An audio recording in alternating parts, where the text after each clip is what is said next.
Welcome to Bollywood reality. Film industry अक्सर कलाकारों को फर्श से उठाकर अर्श पर पहुंचा देती है। कुछ बॉलीवुड एक्टर्स को अपनी पहली ही फिल्म से ओवरनाइट सक्सेस मिल जाती है, तो कुछ को अपना मुकाम पाने में कई साल लग जाते हैं। पर एक बार फेमस होने के बाद ये बॉलीवुड सेलेब्स हम फैंस के दिल और दिमाग दोनों पर ही राज करते हैं। इन सेलिब्रिटीज की भीड़ में कुछ ऐसे भी नाम हैं जिन्हें हम भूल से गए हैं। क्या हुआ ऐसा कि वो अब इस ग्लैमर वर्ल्ड का हिस्सा ना रहे?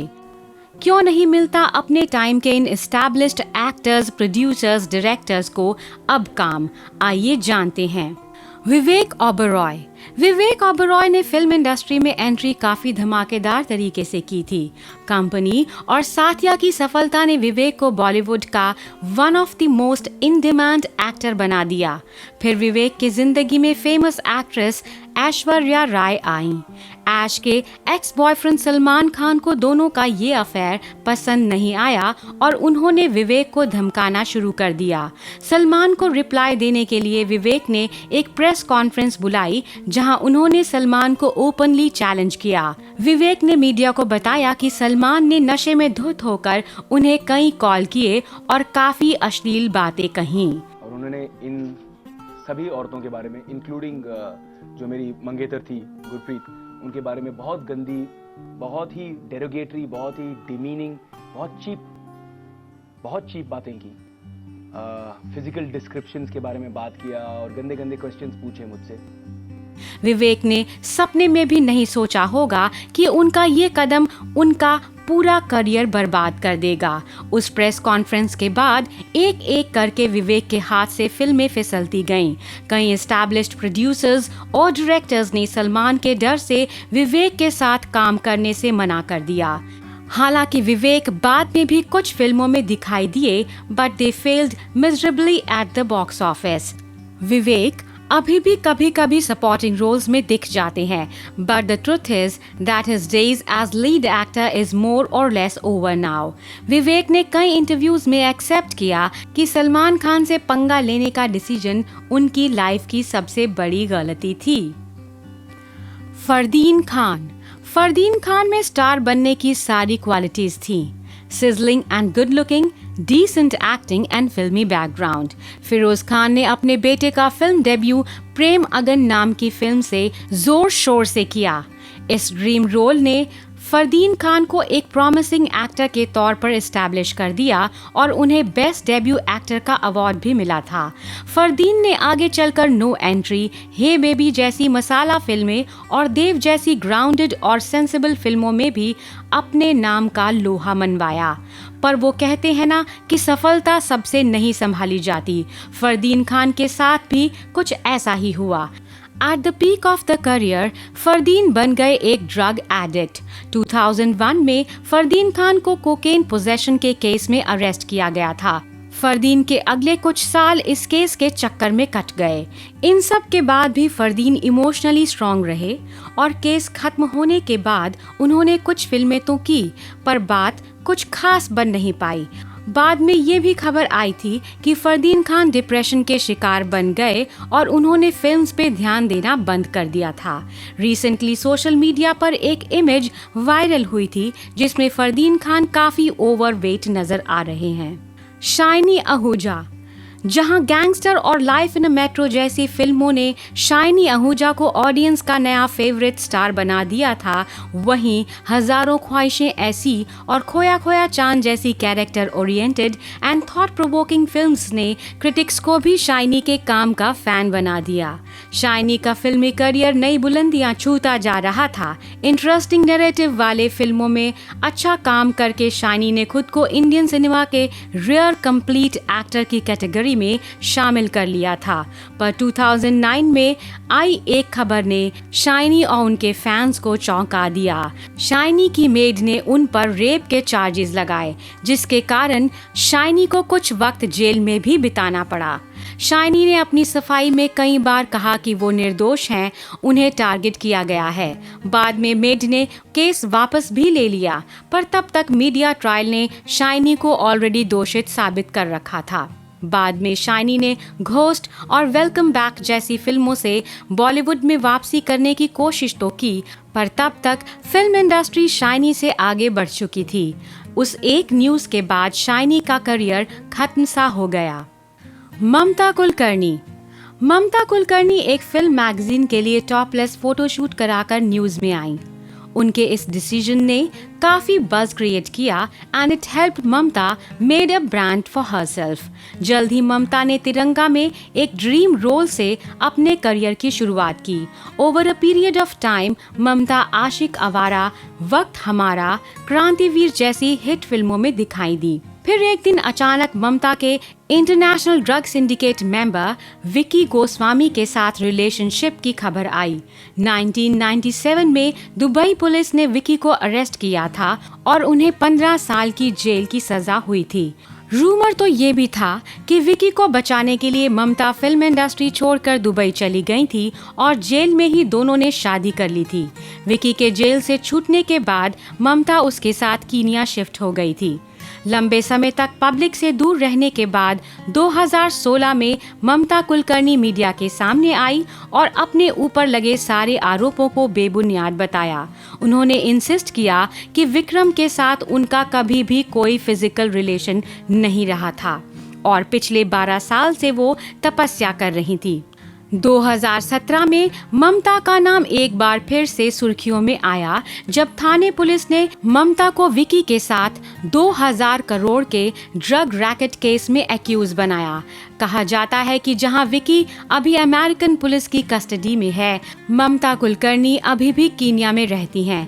ममता के एक वीडियो से सभी को शॉक लगा जब ममता ने ये बताया कि अब वो साध्वी बन गई हैं और इस मोह माया से अब वो परे हैं। ऐसा है कि अभी मैं वो सब पिछला भूल चुकी हूँ। अभी जो मैंने 16 साल मैंने जो तप किया और वो तप के द्वारा मैंने जो आध्यात्मिक जीवन या संसार या वर्ल्ड को मैंने एक्सप्लोर किया है। राहुल रॉय। आशिकी की सफलता ने राहुल रॉय को घर घर में फेमस कर दिया। फिल्म ने ऐसा हाइप क्रिएट किया कि फिल्म में राहुल रॉय का हेयर स्टाइल भी एक ट्रेंड बन गया। यहाँ तक कि फिल्म कुछ सिनेमा घरों में 6 महीने तक चली। स्ट्रेंजली राहुल रॉय को शुरू के कुछ महीनों कोई नए ऑफर नहीं आए। राहुल रॉय इससे थोड़ा घबरा गए और जब उन्हें दोबारा से फिल्में मिलने शुरू हुई तो उन्होंने एक साथ कोई 60 फिल्में साइन कर ली। राहुल रॉय एक साथ 3 से 4 फिल्मों की शूटिंग कर रहे थे, लेकिन एक साथ इतने प्रोजेक्ट्स हैंडल करना राहुल के लिए बहुत मुश्किल हो गया था। इस अनअवॉइडेबल सिचुएशन से बचने के लिए उन्हें कई फिल्मों के साइनिंग अमाउंट वापस करने पड़े। बाद में आई राहुल रॉय की कोई भी फिल्म आशिकी का मुकाबला नहीं कर पाई। इवन दो अपने करियर को सहारा देने के लिए राहुल ने कुछ भोजपुरी फिल्म्स और बिग बॉस जैसे रियलिटी शो में भी काम किया, राहुल रॉय फिर कभी आशिकी वाली ऊंचाई ना छू पाए। हालांकि राहुल रॉय निजी जिंदगी में एक बहुत ही सोफिस्टिकेटेड एंड मॉडेस्ट इंसान है। बिग बॉस जैसे loud and over dramatic show में भी राहुल ने अपना काम एंड कंपोज्ड बिहेवियर से ऑडियंस को अपना फैन बना लिया। हाल ही में Rahul Roy LAC live the battle की शूटिंग कारगिल में कर रहे थे और उन्हें ब्रेन स्ट्रोक आया।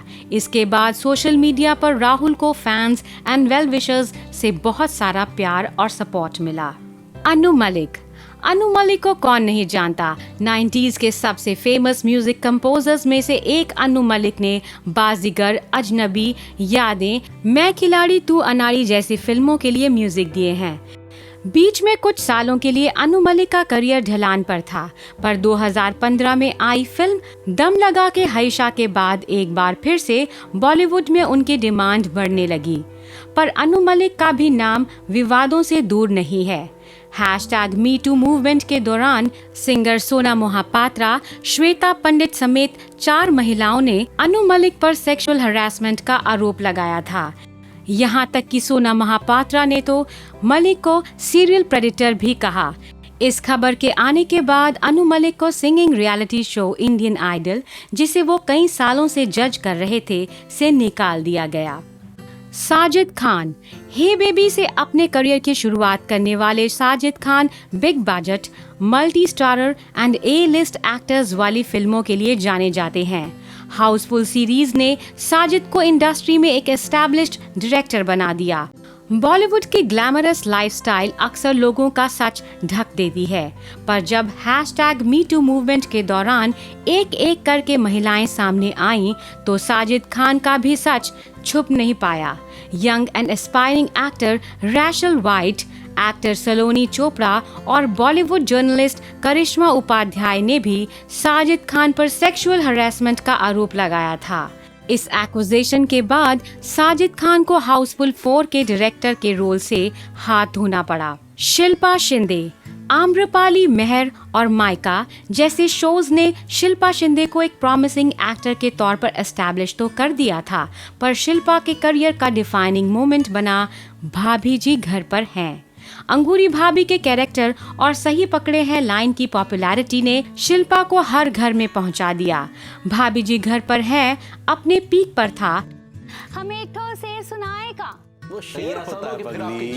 सही पकड़े हैं। जब ये खबर आई कि शिल्पा शो का पार्ट नहीं रही, शिल्पा ने अपने इस डिसीजन के लिए प्रोडक्शन हाउस को ब्लेम किया और उन पर खुद को हरास करने का आरोप लगाया। जवाब में प्रोडक्शन हाउस ने शिल्पा को लीगल नोटिस भेजा।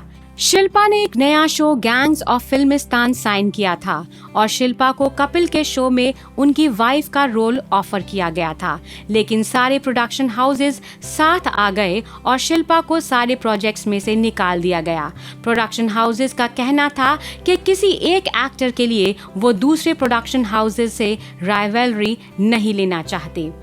यहाँ पर ये बताना मुनासिब होगा कि जहाँ टीवी पर बाकी एक्ट्रेस एक ही रोल को सालों साल प्ले करती हैं, शिल्पा ने शुरुआती करियर के दिनों से ही बहुत से प्रोजेक्ट्स आधे में ही छोड़ दिए थे। शिल्पा कभी भी किसी एक प्रोजेक्ट के साथ ज्यादा काम नहीं करना चाहती। वो समझती हैं कि एक एक्टर को हमेशा वैरायटी ऑफ रोल्स करने चाहिए, ना कि एक ही प्रोजेक्ट पर 5 साल बर्बाद करने चाहिए। शिल्पा को लाइफ में अपने टर्म्स पर जीना पसंद है। शिल्पा अपने मायका को स्टार रोमित राज के साथ शादी करने वाली थी, पर शादी के 1 महीने पहले पर्सनल डिफरेंसेस की वजह से उन्हें शादी के लिए मना करना पड़ा। बिग बॉस के टाइम पर शिल्पा पर को कंटेस्टेंट विकास गुप्ता के साथ रिलेशनशिप में होने के आरोप लगे थे, पर रोमित राज के बाद शिल्पा के किसी भी और पर्सन से लिंकअप के बारे में यकीनन कुछ कहना मुश्किल है। Shilpa Shinde recently web series Paurashpur में लीड रोल में नजर आई थी। Yo Honey Singh, 4 bottle vodka, blue eyes, high heels और अंग्रेजी बीट वाले हनी सिंह को हिंदुस्तान का बच्चा बच्चा जानता है। हनी सिंह का स्टारडम ही इतना बड़ा है कि उनके होने से गाने का हिट होना तय है।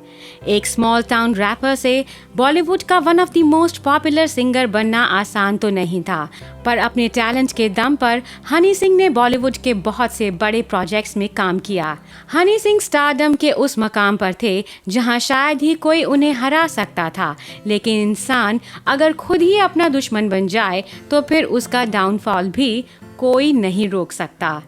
At the peak of his career साल 2014-15 के बीच हनी सिंह अचानक से म्यूजिक इंडस्ट्री से गायब हो गए।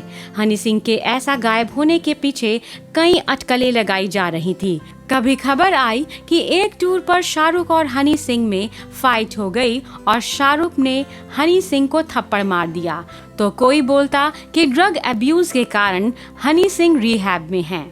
हनी सिंह ने 2016 में दिए अपने एक इंटरव्यू में इन सारी खबरों का खंडन किया और बताया कि वो पिछले 18 महीने से अपने नोएडा वाले घर पर थे। हनी ने बताया कि उनकी इंडस्ट्री से दूरी की वजह डायपोलर डिसऑर्डर और अल्कोहलिज्म के कारण था। हनी ने SRK के साथ फाइट की खबरों को भी बेबुनियाद बताया। हनी सिंह अपने गानों की लिरिक्स के कारण भी अक्सर विवादों में आते रहते हैं। मखना, पार्टी ऑल नाइट और मैं हूँ बलात्कारी जैसे गानों की लिरिक्स के लिए हनी सिंह को लीगल ट्रबल का सामना भी करना पड़ा है। हालांकि हनी सिंह अभी भी लगातार काम कर रहे हैं, पर बीच में उनके गायब हो जाने से बादशाह और रफ्तार को इंडस्ट्री में खुद को एस्टैब्लिश करने में काफ़ी मदद मिली और हनी सिंह अब रैप म्यूजिक के किंग नहीं रहे।